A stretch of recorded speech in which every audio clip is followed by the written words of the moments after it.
when travellers influenced by Romanticism often expressed a sense of charm at the quaintly exotic world that greeted them when they crossed the Pyrenees.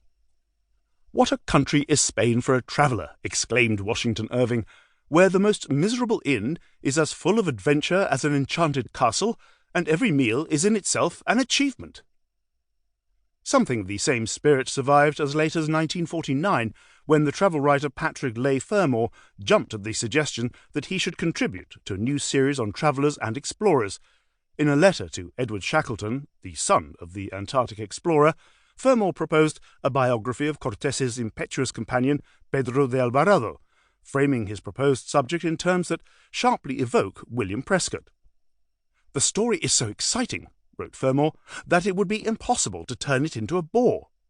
Indeed, it's got a wonderful dramatic completeness about it, one must admit." Very little of this uncritically admiring enthusiasm survives nowadays, and that is all to the good. Our own perception of the Conquistadores, however, has become entangled with a strangely persistent myth, one that sees in the history of Spain little but a record of cruelty at the service of political reaction and religious bigotry. The origins of this myth are to be found in the various reactions provoked by the meteoric rise of the Spanish Habsburgs in the 16th century.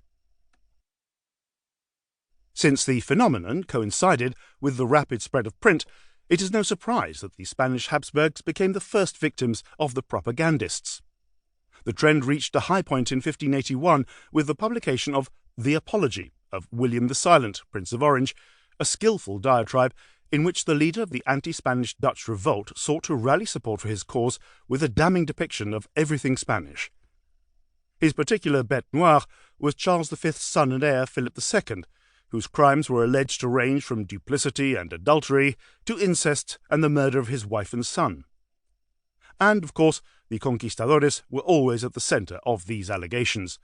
William himself took good care to plunder the damning accounts of the atrocities of the Conquistadores that the Spanish defenders of the Indians had been tirelessly producing, with the specific aim of shocking the Castilian authorities into implementing reform.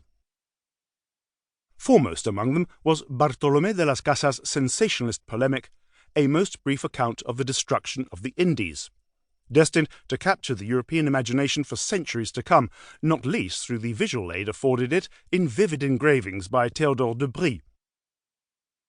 But if anti-Habsburg propaganda was the basis of this distorted image, its persistence was due, even more importantly, to the lack of response to it in Spain itself.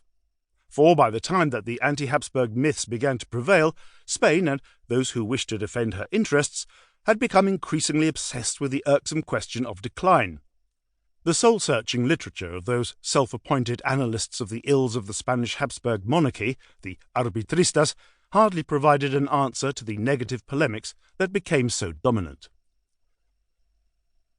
It is important that we do not reduce the richly complex world of the Conquistadores to a sweeping caricature. Our view of their many atrocities needs to be grounded in historical context. Their world was not the cruel, backward, obscurantist and bigoted myth of legend, but the late medieval crusading world, which saw the stamping out of the last vestiges of Muslim rule on continental Europe.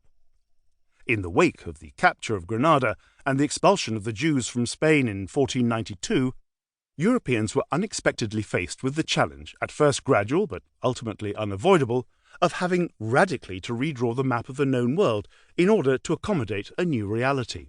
Not the quick path to the riches of the Indies, for which cash-strapped monarchs had hoped, but an astonishingly large and hitherto unknown continent. The venal and acquisitive ethos that such circumstances engendered should not be disassociated from the powerful spirit of humanist and religious reform that marked late medieval Spain. This was a world that saw no inherent contradiction in the attempt to establish forms of governance that were simultaneously high-minded and shamelessly lucrative. The frequent claim among the conquistadores to have gone to the Indies in order to serve God, the King, and to get rich, should evoke in our minds a disarming frankness, to use J.H. Eliot's apt remark, rather than a mere hypocritical pretext to hide base and immoral motives. My aim in writing this book has been to place the conquistadores in just such a context. The experiment has entailed the reconstruction